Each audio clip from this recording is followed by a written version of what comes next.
आज हिमाचल प्रदेश ये जो प्रेस कॉन्फ्रेंस जो है इसका मेन मोटिव जो है वो ये है कि आज हमारी डिस्ट्रिक्ट बॉडी के 1 साल हो गए हैं जिसका चुनाव पिछले साल हुआ था। और कुछ आज हम आप मीडिया बंधुओं के साथ अचीवमेंट्स जो हैं अपनी डिस्ट्रिक्ट बॉडी की जो 1 साल में हमने काम किया है उसको डिस्कस करेंगे। इसमें मैं सबसे पहले तो सरकार का धन्यवाद करना चाहूँगा कि जो पिछले कल हमारे सीएम साहब ने 3% डीए को अनाउंस किया है उसके लिए मैं उनका धन्यवाद देता हूँ HMOA की तरफ से। और अब हम अचीवमेंट्स जो हैं वो डिस्कस करेंगे इस बारे में। सबसे पहले तो हमारी अचीवमेंट जो है पहले ही जब डिस्ट्रिक्ट बॉडी बनी थी तो उसमें हमारी रही थी कि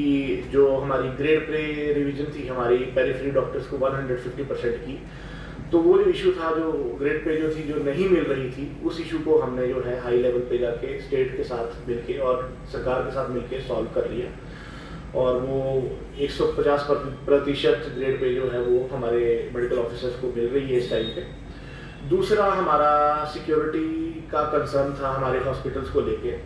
जिसमें कि अधिकतर कई हॉस्पिटल्स में जो है अधिकांश हॉस्पिटल्स में हमारी सिक्योरिटीज जो हैं वो प्रोवाइड सरकार के द्वारा कराई जा चुकी हैं। और उसमें एक इशू हमारा सीसीटीवी का भी था जिसमें कि सीसीटीवी इंस्टॉलेशंस थी हमारी हॉस्पिटल्स में, तो वो भी हमारे इमरजेंसीज और कई जो हमारे बहुत ही अति महत्वपूर्ण जहाँ जो हॉस्पिटल्स की मतलब जो कोने हैं वहाँ पे सीसीटीवीज जो हैं वो इंस्टॉल कर दिए गए हैं पीएचसी लेवल से लेकर सीएससी और सिविल हॉस्पिटल और जोनल हॉस्पिटल। इसमें हमारा जो अधिकांश हमारे जो एडमिनिस्ट्रेटिव्स हैं जो जैसे सीएमओस हैं बीएमओस हैं उनका बहुत अच्छा रोल रहा है। और क्योंकि सिक्योरिटी कंसर्न जो था वो हमारे लिए बहुत ज़्यादा महत्वपूर्ण था क्योंकि रात को हमारे अधिकांश हॉस्पिटल्स में लेडी मेडिकल ऑफिसर्स जो हैं वो ड्यूटी पर होती हैं, नाइट ड्यूटीज़ पे होते हैं, तो उसके लिए जो सिक्योरिटी का जो इशू होता था वो बहुत ही हमारे लिए सर्वोपरि होता था, जो आज के टाइम में जो है सरकार ने उसको अधिकांश पूरे तरीके से मतलब ख़त्म करने के लिए जुड़े हुए हैं।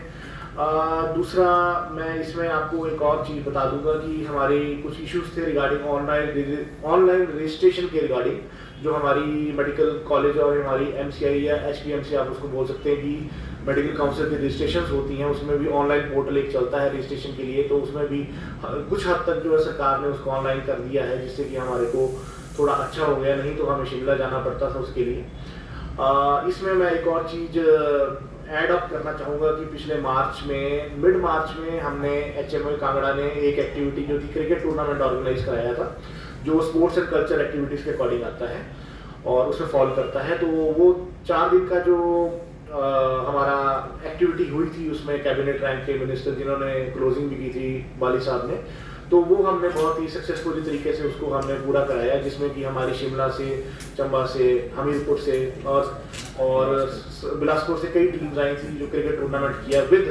अवेयरनेस कैंप जो था हमने स्पेसिफिकली अवेयरनेस कैंप लगाया था, हेल्थ अवेयरनेस कैंप हमने कांगड़ा में आयोजित किया था जिसमें कई लोगों को उसका अवेयरनेस कैंप का जो है फ़ायदा पहुंचा है। अभी एक लेटेस्ट इशू था जो हमारा इशू था जो पीजीआई का जो एग्ज़ाम होता है INICT का जो एम्स कंडक्ट कराता है दिल्ली, उसके रिगार्डिंग एक जो हमारा एसोसिएशन जो हमारे GDOs होते हैं जनरल ड्यूटी ऑफिसर जो सरकारी ऑफिसर्स होते हैं मेडिकल ऑफिसर्स, उनका जो है कोटा जो था वो उस एग्ज़ाम्स के थ्रू जो स्पॉन्सरशिप होती है हमें मिलती है वो बंद कर दिया गया था। पर हमने उसके रिगार्डिंग हमने अपने माननीय member of parliament doctor Rajiv Bhardwaj ji को जो एक मेमोरेंडम थमाया था, तो उसमें उनका बहुत बड़ा योगदान रहा है। जो इशू था हमारा वो हमारा नियरली 10-15 दिन में ही रिजॉल्व हो गया है, उसके भी कॉरेंडम जो है एम्स ने रिलीज कर दिया है, उससे हमें बहुत राहत मिली है। और हमारे जो पीजी एस्पिरेंट्स हैं जो आगे जो हमारे मेडिकल ऑफिसर जो पीजी करना चाहते हैं, स्पेशलाइजेशन करना चाहते हैं, उनको भी इसमें काफ़ी ज़्यादा फायदा होगा। आप सबको पता है कि हमारे प्रदेश में जो है त्रासदी आई थी पिछले 1 महीना पहले, जो त्रासदी आई थी काफ़ी डिस्ट्रिक्ट्स जो हैं, कुल्लू है, हमारा चंबा है, हमारा बिलासपुर है, इस त्रासदी में काफ़ी ज़्यादा लोगों को नुकसान हुआ, इवनली कई हेल्थ इंस्टीट्यूशंस को भी नुकसान हुआ। तो उसमें हमने अपनी हमीरपुर एसोसिएशन के साथ कोऑर्डिनेशन करके जो सराज में जो घटना घटी थी उसमें भी हमने अपना कोऑर्डिनेट करके हमने रिलीफ पहुंचाया है। दूसरा जो हमारा डिस्ट्रिक्ट कांगड़ा में जब पौंग डैम का जो पानी था, वो जो उसका जो जल प्रवाह होता है वो बिल्कुल भर गया था और इंदौर और जगह भी पानी आ गया था, तो वहाँ भी कुछ मेडिकल कैंप्स जो हैं हमारे एसोसिएशन द्वारा और हमारे डॉक्टर्स द्वारा इन द हेडशिप और एडमिनिस्ट्रेटिव ऑफ पीएमओ जो हैं वो हमने लगाए और वहाँ पे लोगों को हमने वहाँ पे सेवाएं दी हैं। साथ में मैं आपको ये भी बता देता हूँ कि हमारे एसोसिएशन की तरफ से, हमारे एसोसिएशन के मेंबर्स की तरफ से रेगुलर मीटिंग्स जो हैं वो बाय वर्चुअल कॉन्फ्रेंस और बाय फिजिकल मीट जो हैं वो हर महीने कंडक्ट की जाती हैं। और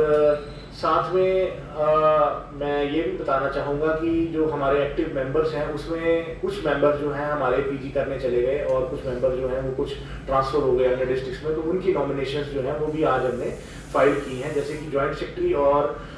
डिस्ट्रिक्ट एग्जीक्यूटिव मेंबर की पोस्ट खाली थी, साथ में ब्लॉक रिप्रेजेंटेटिव्स की पोस्ट भी खाली थी, तो वो भी आज हमने जो है फिलअप कर दी है। तो ये हमारी सारी आज की अचीवमेंट्स रही हैं।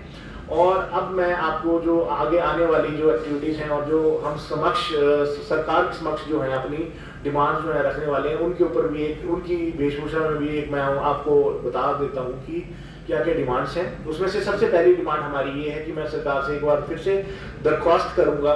कि जो हमारे मेडिकल ऑफिसर्स को एलपीए नॉन प्रैक्टिसिंग अलाउंस जो मिलता था, जो नए डॉक्टर्स को जो नहीं मिल रहा है, उसको प्लीज़ रिवोक किया जाए, क्योंकि उसकी वजह से जो है डॉक्टर्स की पे में काफ़ी ज़्यादा गिरावट आ रही है। साथ में एक एसीपीएस जो है एश्योर्ड कैरियर प्रोग्रेशन स्कीम, जिसको 4/9/14 भी बोला जाता है, जो 4 साल पे 9 साल पे और 14 साल पे मिलता है। उसका मतलब ये है कि हमारी फील्ड में, मेडिकल फील्ड में क्या है कि जो प्रमोशनल चैनल्स हैं वो बहुत कम हैं। जैसे आप मान लेंगे कि हर और डिपार्टमेंट में प्रमोशनल चैनल्स होते हैं, मतलब आप एक जेई में अगर प्रमोट होते हैं तो उसको एसडीओ बोलते हैं, वो एक्सएम बनते हैं, पर एक मेडिकल ऑफिसर जो है वो एक मेडिकल ऑफिसर ही रह जाता है, तो उसकी प्रमोशनल चैनल्स बहुत कम है। 20-25 साल के बाद प्रमोशन मिलती है, वो भी बीएमओ की प्रमोशन मिलती है, तो उसकी एवज में पुराने रूल्स के अकॉर्डिंग जो है वो सरकार जो है हमारे को 4/14 देती थी कि 4 पे हमारे को स्केल लगता था, 9 पे स्केल लगता था और 14 पे स्केल लगता था। वो स्केल जो है एसीपीएस का हमारा जो है वो बंद कर दिया गया है। तो मैं सरकार से उसके लिए भी मेरी विनम्र प्रार्थना है कि उसको एसीपीएस को द्वारा से हमारा रिवोक किया जाए, क्योंकि हमारे साथ वाला जो प्रदेश है पंजाब जो है उसमें इस चीज़ को रिवोक कर दिया गया है और 2-3 दिन में शायद उनकी मतलब उनको मिलना भी शुरू हो जाएगा और उसका जो है ड्राफ्ट जो है वो बन चुका है और वो फाइनलाइज भी हो गया है। तो इसमें हमारी तीसरी डिमांड ये रहेगी सरकार के समक्ष की सरकार ने अभी थोड़े दिन पहले जो है कॉन्ट्रैक्ट सिस्टम को अबॉलिश करके एक नया ट्रेनिंग सिस्टम शुरू कर दिया है। तो ट्रेनिंग सिस्टम जो है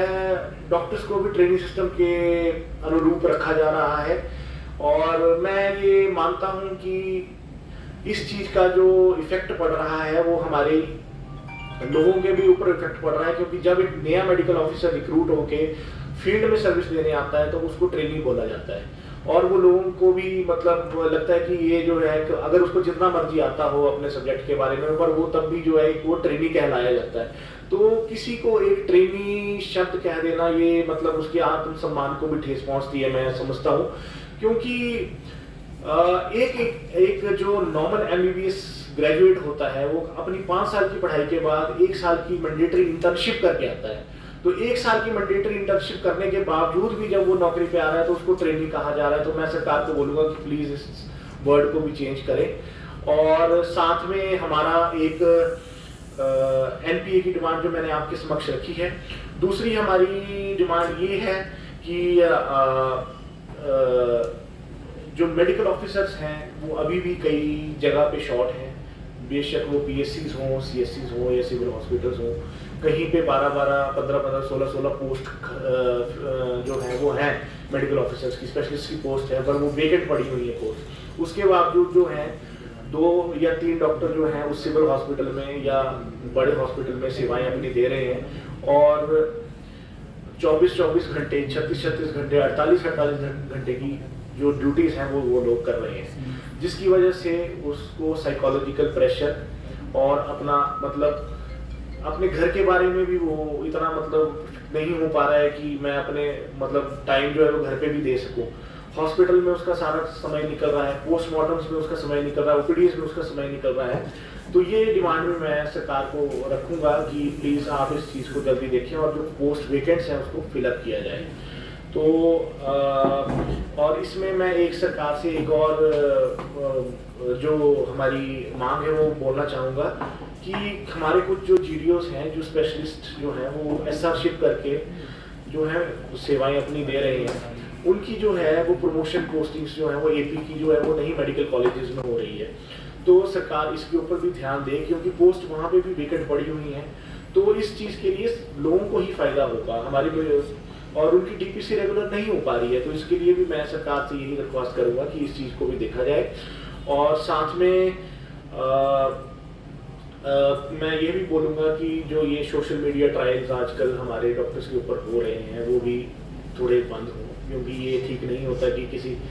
कर्मचारी के विरुद्ध ऐसे सोशल ट्रायल्स चलाए जाएं। उनका एक प्रॉपर प्रोसीजर है, प्रॉपर चैनल चलना पड़ता है। आपको कोई दिक्कत है किसी भी डॉक्टर के साथ तो हायरकी को आप कांटेक्ट करें, बीएमओस को कांटेक्ट करें, सीएमओस को कांटेक्ट करें, और सीएम पोर्टल या हमारा 1100 नंबर जो है वो भी सरकार ने लगाया, तो उस पर करके आप कर सकते हैं।